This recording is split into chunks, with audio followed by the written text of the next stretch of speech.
faut exposer. Vous connaissez tous l'exposition, je ne vais pas revenir dessus, Trésor royal du Bénin, la restitution à la révélation. Et il faut décider de l'expographie. Vous avez 26 trésors.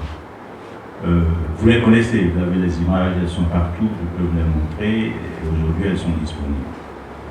Mais il faut commencer par quoi? Vous avez des assins, vous avez des trônes, vous avez des grandes statues. Quand on regarde la documentation muséographique en France, les objets qui paraissaient les plus prestigieux, ceux qui étaient les plus photographiés, qui s'étaient montrés, c'était les grandes statues anthropozoomorphes. Nous nous sommes posé la question, dans notre environnement, quel peut être l'objet, le premier objet à montrer qui va faire quelque chose? Parce que nous avions ces statues zoomorphes, nous avions les portes du palais qui a été pillées, nous avions des assins, notamment l'assin du roi Bénin, nous avons les récales, nous avions une calebasse, nous avons la tunique, disons, de l'Amazon. Il faut décider de l'expographie. Commencer par quoi et finir comment? Et la réponse à ça qu'on donne, c'est en fonction de l'effet qu'on veut avoir, de ce qu'on veut que le public pense. C'est une forme de, je dirais, pas de piège, mais on s'attend, quand vous faites une exposition, l'entrée et la sortie, leur traitement doit être minutieusement pensé. Nous avions mis quasiment 2 mois à discuter entre techniciens spécialistes. Je rends hommage ici à mon ami et frère avec lequel j'ai beaucoup travaillé, José Plia, qui nous a quitté l'année dernière. Et il y a eu le cas, nous l'avons fini par trouver. Nous avons dit, bon, on peut faire une exposition progressive. Les gens découvrent, toute l'histoire, nos ancêtres, les anciens, etc. Et ils tombent sur les rois après. On a dit non. On doit commencer par les objets les plus impressionnants. Il faut que quand le public rentre, il fasse, comme on dit vulgairement, waouh! Ça c'est extraordinaire, je n'ai jamais vu ça. Et c'est ce que nous avons fait. Et les objets les plus impressionnants, c'était les trônes, le trône de Guizot et de Bel, qui sont devenus les objets iconiques de cette tradition. Et effectivement, ils ont été traités, présentés de façon à ce que, quand vous rentrez dans l'exposition, vous êtes obligé de vous incliner. Vous êtes obligé d'ouvrir grand les yeux, de dire, mais je ne pensais pas que c'était aussi majestueux. Derrière, je ne pensais pas que le Dahomey pouvait produire autant d'œuvres de qualité, de cette qualité-là. Donc, il faut traiter la salle, installer les œuvres, et après, il faut monter et démonter l'exposition. Il faut écrire les textes. Et les textes, vous savez qu'il y a une première exposition au Quai Branly. Et puis après, nous sommes passés au Bénin. Vous avez à gauche, oui, de l'écran, un texte, c'est un petit exemple, hein, c'est un paragraphe. La version, parce que c'est eux qui faisaient la première, préparée par le musée du Quai Branly. Et à droite, la version du team Bénin, disons de l'équipe Bénin. Alors, et rien que ce petit texte-là, ça a été l'objet vraiment de discussion. Pas tactignole, mais derrière chaque mot, il y a des choses. Et nous voulions, nous, réécrire un peu le storytelling habituel. Si vous voyez, j'ai mis en rouge un peu ce qui sautait à l'esprit. Donc, on dit que le 17 novembre, les troupes françaises prennent la ville d'Abomey, dévastée par l'incendie des palais ordonné par le roi Béanzin avant sa fuite. Trouvé dans des cachettes ou dans les palais, partiellement détruit, un ensemble d'objets est saisi par le général Dodd. Donc, on dit les palais dévastés par l'incendie des palais ordonné par le roi Béanzin avant sa fuite. Et on trouve dans les cachettes un ensemble d'objets qui ont été saisis. Si je m'attarde déjà, je commence par la fin. On a dit, mais saisi, est-ce qu'on peut aller chez quelqu'un? En fait, on saisit quoi? Pour quelle raison? on va saisir les choses chez quelqu'un. Quelle raison? Vous avez une dette, vous avez quoi? Vous êtes allé chez la personne et vous avez saisi. Donc on n'aime pas ce mot-là. C'est juste un petit mot, un petit exemple. Alors, on dit dévasté, ordonné par les enseignants, on dit non. Abandonné par le roi Bianzin, ok. Et ils emportent un ensemble d'objets royaux comme butin de guerre. Nous, on avait commencé par dire piller. Ils ont pillé. Mais eux, ils n'ont pas aimé le mot piller. On dit bon, en piller les choses, ils emportent comme butin de guerre.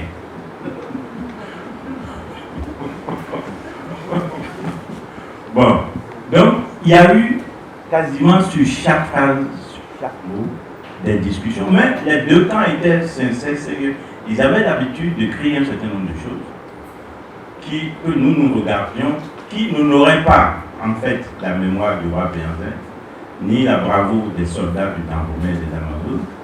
Et nous voulions rectifier un peu ces sous-entendus qui étaient souvent dans les textes. Et nous sommes arrivés à ce consensus. Pour avoir un texte, on a changé 2-3 lignes dedans et puis tout le monde était d'accord. Donc, dans les coulisses, ce travail est important. Quand on vous donne, je parle de professionnels de musée qui font les expos, quand on vous donne un texte d'expo qui est conjoint, il faut lire attentivement, entre les lignes, mot à mot, ce qui est écrit, ce que ça dit et ce que ça ne dit pas me dit quand même. J'en viens rapidement au cataclysme pour en parler très peu des échanges que nous avons eus avec la partie finlandaise juste pour sa mise en caisse. Donc, la Finlande nous a proposé un emballage, je pourrais vous débrouiller parce que le temps passe, avec cette caisse. Bon, voilà. Nous l'avions regardé, si vous voyez la caisse qui est au milieu, c'était le final. On a trouvé, puisque nous sommes aussi des professionnels du patrimoine, que non, que le seul poignet en haut ne suffisait pas. Qu'il nous fallait des poignets aussi latéraux. Le DPC avec qui j'ai travaillé sur ce sujet est là. C'est des détails, mais c'est des détails importants. Et c'est des détails qui vous posent en tant que professionnel. On dit non. Un poignet en haut, comme pour prendre comme une valise, ça ne se fait pas pour les objets du patrimoine que vous estimez importants. Il faut les porter de façon latérale. Donc il faut quasiment au moins 2 poignets, sinon 3, un en haut et 2 de façon latérale. Ça, c'est des petits détails techniques dans les coulisses qui sont importants. Maintenant, nous arrivons aussi aux discussions, je reviens au trésor royaux. Et il faut regarder ces objets de près. Nous n'avions pas l'habitude de nous approcher intimement de ces objets. Et les regarder de près, nous en approcher intimement, c'est un travail avec les collègues français de l'équipe de conservation. Nous avions 2 collègues envoyés à Paris, au Quai d'Orly, via Calice et Imo. Et ils ont dû travailler en échange avec moi ici, avec les collègues du Quai d'Orly, pour scanner chacun des objets. Là, j'ai 2 exemples, de la statue zoomorphe du roi Bianzin et le trône de Bélin. Et pour identifier, comme ce qui est écrit là, comment il faut le prendre, combien de personnes il faut le prendre, déjà avec les poids, 67 kg d'un, 70 kg de l'autre, c'est pas une personne qui va porter ça, et les parties fragiles, les parties auxquelles il faut faire attention. C'est tout un travail et tout un regard technique qu'il faut avoir sur ces objets pour qu'en les transportant, en les manipulant, on ne les détruise pas. Et tout ça, ça a été scanné, les 26 ont été scannés comme ça. Après, il faut installer, monter et démonter. Avant la restitution, il y avait toujours un son, bruit dans la presse professionnelle française. Oh, en Afrique, au Bénin, il n'y a pas de capacité, ils ne sont pas capables de conservation. Cette question de conservation revenait. Mais je peux vous dire que dès que nous avons commencé le travail de réacclimatation, de montage de l'exposition, de démontage des caisses, et qu'ils ont vu, parce qu'il y avait beaucoup de reporters, vous le verrez, arrivés au Bénin, et qui avait essentiellement une équipe béninoise, jeune, et ils ont vu le travail, la qualité de travail qui se faisait. Il n'y a plus aujourd'hui, il n'y a plus cette question. Vous ne verrez plus cette question de est-ce qu'ils ont des professionnels, ils ne peuvent pas conserver. Ce débat a disparu complètement. On n'en parle plus. Peut-être dans quelques bas-fonds, mais ça n'existe plus. Et ça n'existe pas parce qu'ils ont vu à l'œuvre des professionnels du même niveau que ceux qu'ils avaient. Et c'est pour ça qu'il faut travailler avec une équipe, la mobiliser, et Franck disait continuer à la former. Des gens qui ont un métier, qui ont une profession, qui savent de quoi ils parlent. Parce que vous arrivez à des moments où la partie qui est en face de vous, partenaire, vous envoie un questionnaire de 20 pages. Ça, c'est le questionnaire classique des musées français. J'ai pris juste la première page. Vous avez 20 pages de questions, mais détaillées, sur qui fait quoi, dans quelle salle, quel est le taux d'humidité, quelles sont les conditions, combien de fois vous avez exposé, quel est l'éclairement dans la salle. Vous avez toute une série de questions que vous avez. Ce sont des choses importantes parce que, en plus de la restitution, dans la dynamique du Bénin, la restitution c'est un pas. Mais nous attendons, vous avez entendu tout ce qu'il y a dans les collections en France et ailleurs, en Europe, aux États-Unis et même en Russie. Nous entendons les avoir d'une façon ou d'une autre. Si elles ne sont pas restituées, au moins elles empruntent le chemin du retour par ce qu'on appelle la circulation. Et pour obtenir même en prêt nos collections ou les collections d'autres pays, ici, il faut être en mesure de répondre à ces questions-là. Il faut créer les conditions qui font que ces questions-là seront seulement oui, oui, oui, parce que c'est le cas à accrocher. Et quand vous les lisez, vous voyez le niveau aussi bien des équipements qui est réclamé pour qu'un musée autorise ses collections à aller chez vous, quelles qu'elles soient. Donc aujourd'hui, si nous l'avons travaillé, si nous travaillons encore sur cette dimension qualitative de nos infrastructures, qui coûte effectivement très cher, que ce soit le MIM, à Porto Novo, le musée international du Bono, que ce soit ici à Ouida, le MIM, le musée international de mémoire et d'esclavage, que ce soit à Bomé, le musée des Bois et des Amazones. Il y a un travail qualitatif important qui prend en compte tous ces éléments de questionnaire qui vont nous revenir à la figure. Enfin, le joli moment que tout le monde voit, ce n'est pas les coulisses, c'est quand le public arrive dans les musées. Là, je parle à tout le travail qu'il faut faire sur la médiation. Évidemment, la chose la plus facile, ce qu'on les appelle le public otage, les écoles, les étudiants, ça c'est relativement facile. Mais les autres, comment ils viennent? Et pourquoi ils viennent?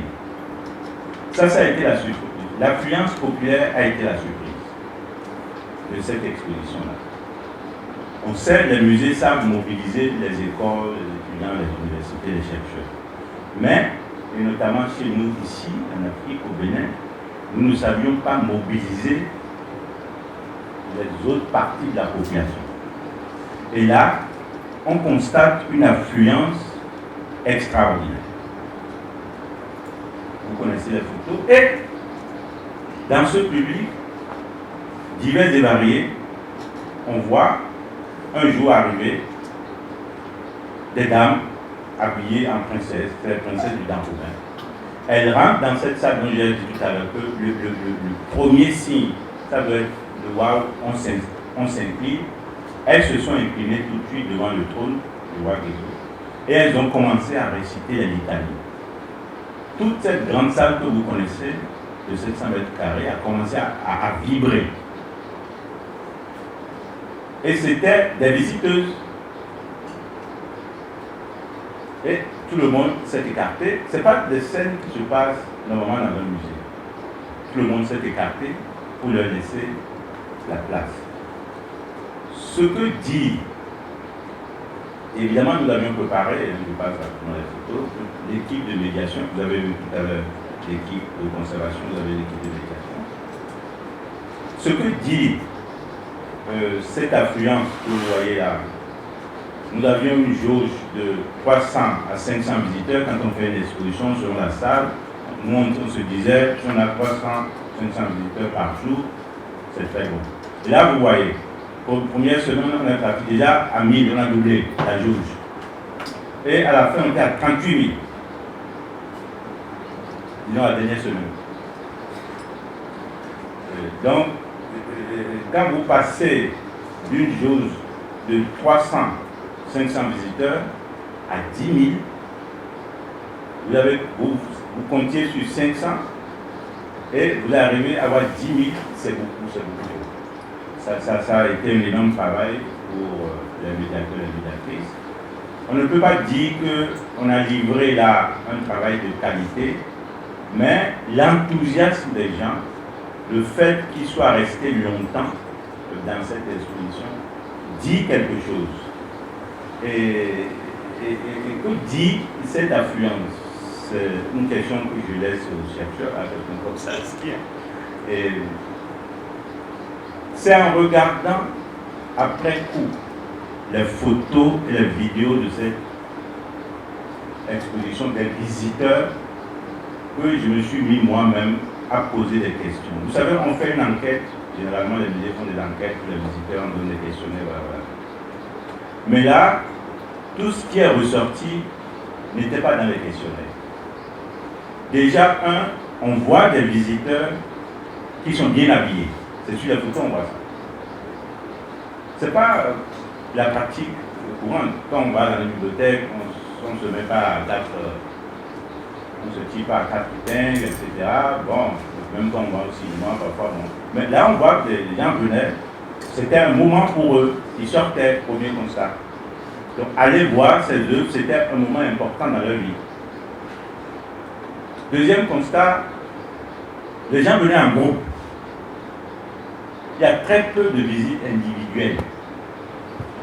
Et ça, c'est un constat majeur que je laisse pour les musées au Bénin et en Afrique. Aller chercher des groupes de visiteurs. Que ce soit les apprentis de ceci, que ce soit l'association de ceux-là, que ce soit les femmes de paille à Dantopa. Le public est venu majoritairement en groupe. On sait que les Béninois sont des groupes associatifs, qu'ils font en co, comme on dit, ils s'habillent le même tissu, de la même façon. Mais c'est important. Je discutais de ce constat avec des collègues sud-coréens qui travaillent actuellement aussi sur des questions de médiation, de restitution exactement comme nous, qui m'ont dit, ah, mais tu sais, traditionnellement chez nous, la lecture est une activité collective. Alors que je ne m'attendais pas à ça, ils disent eux-mêmes ne s'attendaient pas à ça. C'est maintenant qu'on fait ces constats qu'ils se rendent compte que, alors, quand vous avez été à l'école française occidentale comme moi, la lecture c'est une activité strictement individuelle. Vous lisez seul, vous allez dans une bibliothèque seul, vous n'allez pas en groupe, vous lisez en groupe. Donc, visiter un musée, aujourd'hui, je suis convaincu, chez nous, ne peut se faire qu'en groupe. Et ça dit quelque chose. Enfin, il y a des vieilles habitudes qu'on avait et qui sont tombées automatiquement à cause de l'évolution de notre temps. On avait écrit interdit de prendre des photos. Mais à une époque où chacun veut faire un selfie à son appareil photo en main, c'est impossible à tenir.